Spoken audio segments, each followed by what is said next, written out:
What's up, guys? I hope you all are doing well. Welcome back to my YouTube channel and welcome back to another YouTube video. In this video, we will be looking at part 2 of our Pandas tutorial series in Python. So let's get to it. Within this video, I should mention, we will be just, exploring more of the features and tools and techniques that Pandas offers us and that we can achieve. So in the previous video, we just, kind of obtained a basic understanding of what the Pandas package is, what it is used for, and the two main objects that we get from it, the series and the data frame. It's good to know that the series and data frame are known as data structures. Okay, they are a part of the data structures category, just like how tuples, lists, dictionaries, and so on are all a part of Python's inbuilt data structures. The series and data frame is what's available to us from the pandas package. So let's get to it. I will create a new cell here and we will just continue exploring. So go ahead, guys, import pandas as PD. Next, what I'd like you to do is obj is equals to pd.series. So this is us creating a series object. You guys know, right? In the first video, we used 4, 7, -5, and 3. That was the data we passed. We learned that the most simplest way and easiest way in which you can create a series is to just pass a 1D list or array to the series method, and that will kind of create a series for you. Now when we printed this, we saw that there was an index row that was added, or column rather, an index column that was added to the data by default. Now what I'd like to just show you guys is that you can actually change these indices, the index column itself, for each value. You can change it to anything that you like, right? And the way in which you do that is you utilize the index is equals to parameters. So as you can see, right, this is the code help or code assist that Spider is giving me. Within the series method, there's parameters that we see. The compulsory one that we need to pass, or you should pass, is data is equals to, okay? And as you know, we've basically passed this 1D array here. So let me just code the names of the parameters for you. Data is equals to. Now, the next one that's important to know of is index is equals to. So basically, index is equals to will allow us to change the index for each value or data point. Okay, and we call it basically a label, because this index does not have to necessarily be a number as you see in the default state. You can change this to anything you like. So let's make them all strings. So let's do A, B, C, and D. Now you may ask, why did we pass 4 indices or index values? The answer to that is because there needs to be an index for each data point. Okay, for each row there needs to be an index. So this explains why we have passed 4 indice values. So if I run this, you guys will see nothing changes except for the fact that the index column now has been changed from the default 0, 1, 2, 3, and so on to A, B, C, D, because that's what we passed. Now, just to demonstrate for you guys, since we are on this topic, you can set your index to be anything you like, right? You can even make them Boolean values. So true, true, false, true. And if I run this, as you guys will see, it is set to those specific values. So that is the power of indices, or the index column. So let me restore this to what we had. So that's fine. Now, another thing I'd like to actually show you is that you guys know, right, we have the ability to obtain only the index from the specific object that we are working with. We do this using the object name, which is basically the series object dot index. Now let me comment this. When I run this, you guys will see that it does change appropriately. Okay, for the first example, if you have been following along in this tutorial series, we only did one video, and in that previous video, when we looked at the index of that series object, remember this series object was using the default index, which is basically that range index that we saw. So as you guys will see, it is a range index, but in our case now, it is simply an index object, and this is what we have explicitly set the values to be. So I hope that makes sense to you. Now, you see, I mentioned this in the first video, right? We are really working with very sophisticated arrays. Now, with that in mind, you have the ability to index. You can index your series. Now, I mean, logically speaking, what we have here is we are logically working with an index. So logic tells us that using the index, I can index the series, okay? This is the series that we have at the moment. There are 4 rows in it, or 4 values, and we can index a specific value using the index that corresponds to it. So let me demonstrate this for you guys. So I'll use the current print function that we have here. So print obj, I will do a square bracket, and within the square bracket I will pass the index value, the value of the index. In my case, suppose, or in our case, suppose I want us to return -5 from this series.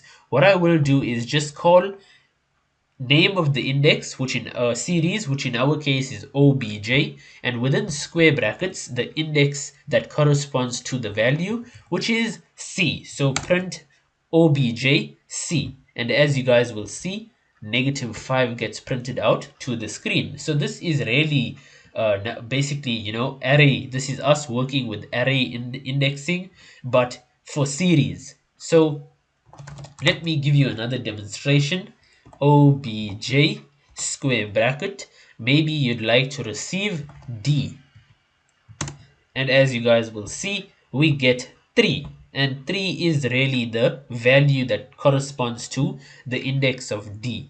So that is interesting. Now, one question you may have in mind is, how do I return multiple values from the series, okay, using the indexes or the indices?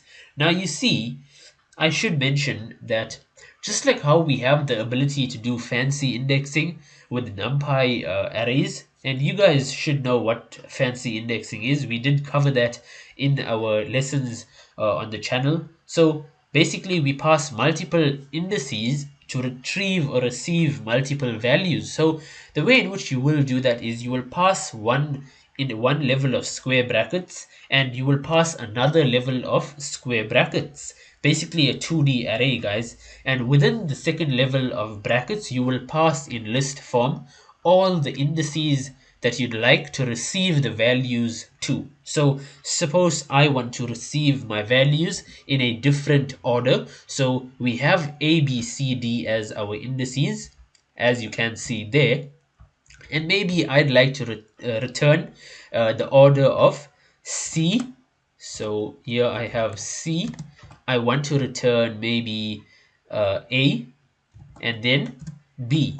Okay, we leave D out. So I'd go ahead, I run the script, and as you guys will see, it is returned in the order that we specify, CAB, so like cab, and as you look here, CAB cab. So that is interesting stuff there. Now, that is very similar, you know, to how we fancy indexed our NumPy arrays. So it is exactly the same logic that is being applied in the indices, and the whole point of the indexer column is to make life easy for us when we are querying this large table. Okay, so that is fine. Now, I should mention to you that you guys know how we did conditional indexing using Boolean expressions and so on. All of that will apply to Pandas series and data frames as well, as we will look at in the near future. But now I do hope that you guys are also realizing the importance of knowing how to work with NumPy and SciPy, okay? Because NumPy and SciPy really those are packages that set the boundaries and the solid foundation for understanding the concepts behind arrays and lists and so on. Now it is exactly the same logic that is being applied to a new object that is called a series. Okay, so let me demonstrate for you. We will use the same series that we've created above. I'll just comment the code out. So now using some NumPy functions, right? NumPy like operations. Let's proceed to do some sort of fancy indexing and conditional indexing using pandas. So fancy indexing we just did here. I want to show you guys conditional indexing. So print obj. Let's do less than. So we have 4, 7, -5 and 3. So let's do less than 0, right? I want to do less than 0 because it will be convenient. We'll only get returned one value. So Control Enter, and as you guys will see, the series object has now been indexed, but using conditional indexing in which we utilize Boolean expressions. So as you guys can see there, you have the ability to do this. Now, that's fine. Another cool thing you can do is, remember guys, Pandas relies heavily on NumPy, so it supports most if not all NumPy operations. The process or concept of broadcasting applies to your series objects as well. So essentially what I mean is that you can do obj, and since we have numbers, let's just do multiplied by 2. I think this will keep things simple for us, and as you can see, we get the original. This is a new series object that is basically returned to us, and essentially it's the first series we worked with, but every element multiplied by 2. So just to give you guys an idea of what both series looks like, so print obj, and as you can see, this is the original series and this is the series, but every element multiplied by 2. And how does everything get multiplied by 2? It is because of the concept called broadcasting. That's simple NumPy terminology. So that is cool. Now let me do something even more extravagant for you guys. So I want to go ahead, import NumPy as np, import pandas as pd. I'm copying the same object that we have here, the series object. I'll paste that into place. Next I'll do print numpy.exponent obj. So as you guys will see now, essentially what this will do is as follows. So print exp obj, and here we have it. This in itself should tell us that NumPy, or Pandas series rather, it really supports the concepts that NumPy arrays support, because we can use, this is a combination of two packages that are working together. Okay guys, this line of code, it is NumPy features and functions that are being combined and applied to objects that have been created from the Pandas package. Okay, so I hope that is making sense to you. Now moving on to more interesting stuff, what you can also do is, you guys know the operators that we use in standard Python, like in, not in, and so on, it can all be applied to series. So let me give you an example, right? If you want to search for a certain, I would say, value or index in your series object, you can do so. So all you need to do is the index value itself. So let's do, in our case, a in obj. Let me comment that out. So as you guys will see, true, because there is an index called a that exists in our series. So that is fine. Now just to run this one more time, I would like us to print obj because I want to have a copy of the original series just here on display for you guys to look at, right? Now, some more, expressions that can be done. So a in obj, we saw that equate to a value of true. Now you may ask, what if I test the same concept or logic on the actual values themselves? Well, let's go ahead and try that, guys. So for in obj, let's comment that out, and as you guys will see, false. Now this does not in a standard way work on the values that are in the series. The only thing that you can check for that exists in a series is by using the index itself, guys. You can only check if the index in itself, using the in keyword, in, you can check if a certain index exists in the series. So I hope that makes sense to you. Now I will comment those two out there. So print, let's get a false. So I'm thinking let's do f, since we don't have the f in the indexer column, f in obj, this will be giving us a false. So that is as expected.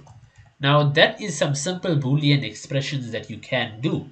Now I'd like to show you another interesting way in which we can create a series. I told you guys, right, there are several ways in programming itself, not just pandas, right? In the entire stack of programming, there are so many ways to go about to achieve what you want to achieve, okay? And it is very good practice to have an understanding of how, as many of these ways work. So here I am now going to show you how you can create a series from a dictionary object in Python. So go ahead, import pandas as PD. Next we'll just do series data is equals to, so s data is equals to, this is the data that I am going to pass into the series itself. So it's a dictionary. We have key, we have value. I should mention to you the index in the, oh, I should say that the keys in the dictionary become the index for the series. The values in the dictionary become the values for the series. So remember, guys, always remember this. I will comment this down for us. So let's do the keys in the dictionary become the indices for the series. The values in the dictionary become the values for the series. So let me change for to in so it makes a bit more sense. So yeah, that's fine. Anyway, suppose now we are defining some sort of simple dictionary to work with, maybe where the keys can be names of places, and the values can be sort of maybe a salary or so on. So let me define a few here. Let's say Ohio. So that's the name of the place. I will do my key value pairs, so 35,000. Maybe we're going to have another place such as Texas. I'll do a value of maybe 71,000. Another one, maybe Oregon. Let's do a 16,000. And I'd like to have a last one, maybe Utah. So let's do a 5,000. Now, as you guys can see, this is a standard Python dictionary, right? We have keys, we have values. Now, the way in which we can create a series is to take this dictionary object and pass it to the series constructor method. The way in which we do that, obj is equals to pd.series, and within this, data is equals to s data. So that's the way in which we do it. I will not type the name of the parameter for now. It is time we start getting accustomed to working without the parameter names. Just know that the most important parameter you have to pass for the series constructor method, which is this here, is data. So that's fine. Print obj. You are probably wondering how this looks. And as you can see, we get a very neatly formatted tabular-like structure in which the indices or the indexer column is the name of a place, and the values themselves are the, well, in our case, we are representing the salary that is being paid. So it is super interesting, right? Now, that's fine. What I'd like to mention now to you, right, is that you have the ability to actually separate, the indices that you pass. So basically, you can separate, or you can logically override the default indices with indices that you want. So let me demonstrate this for you, right? This is a way that you are likely to not use. You are likely not to use this when you are programming, because there is kind of redundancy here and kind of just things that don't have to be done. But I just want to demonstrate for you guys that it is possible, right? So let's do California. We'll do Ohio, Oregon, last but not least, Texas. Now, now what we have is a list. This list is storing names of states. Now what I'd like to do is I will say obj is equals to pd dot series, and remember guys, I want to pass the exact same s data. So I want you guys to just observe, okay? So we have a dictionary. This dictionary has keys, it has values. That being said, the most important thing I want you guys to understand is that this dictionary has indices that are already defined to be used in the series. Now we have this states. We want to make the states, this array, the new indexer column, and we want to override the indices or the indexes that are contained in the dictionary itself. So all we need to do is as follows. So s data, by doing this now, right, I want you guys to observe. You see, Ohio, Texas, Oregon, Utah. That's fine. But that is not what we want. We want the indexer column to be these values: California, Ohio, and so on.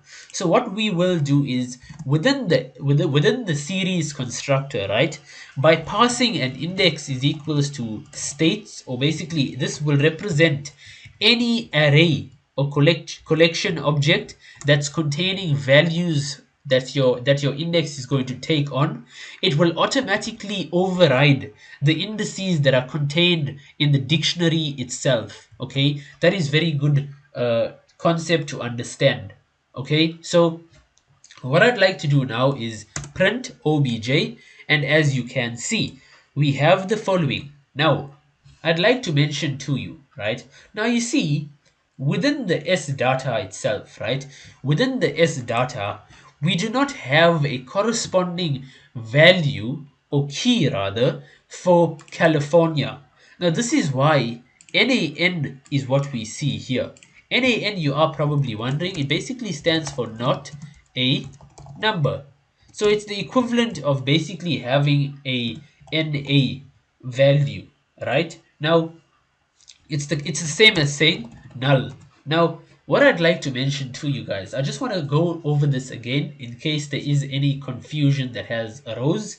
Now you see, within the s data we have four key value pairs. We have one for Ohio, we have Texas, Oregon, and Utah. Now in the array that is basically containing the new indices, we have the odd one out here, which is California. So essentially the indices now are not going to be Ohio, Texas, Oregon, and Utah. It is instead going to be California, Ohio, Oregon, and Texas. Now if you look carefully, what you will realize is that California does not have a matching value in this dictionary because it does not appear in the dictionary of data. Okay, now it is for that reason why California, when it assumed or took on the new indices for the series, California does not have an appropriate number or value, okay, because of the fact that it was not found in the dictionary of data. So I hope that makes sense to you guys. Now that is fine.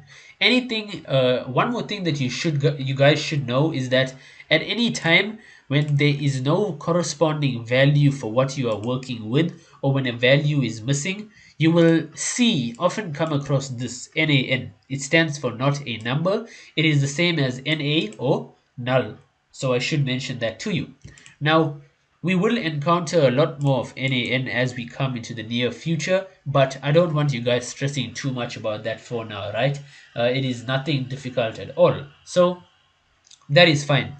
What I'd like to show you guys now is that, you see, one more thing that you may pay attention to, right, is that within this array or list of new indices, Utah is nowhere to be found here. This is exactly why in the new series that we see, Utah has actually been removed. So even though Utah had a key value pair in the dictionary of data, when we changed the indices of that series object, it overrode the existing indices and Utah had been removed because it is not in the new list or array of, you know, indices. So I hope that makes sense to you. Just to add a little comment here, this is the process of overriding indices of a series object. So that's good. Now I am going to end the video here, guys. We did have a good session of the pandas package. In the next video we are going to just build more on this knowledge and just go crazy and have fun with the pandas package. So with that, thanks guys for watching. Thanks for staying till the end of the video. I do hope you are enjoying all the tutorials and series that I am putting out on the channel so far. And with that, good luck with your work, and I will see you in the next YouTube video.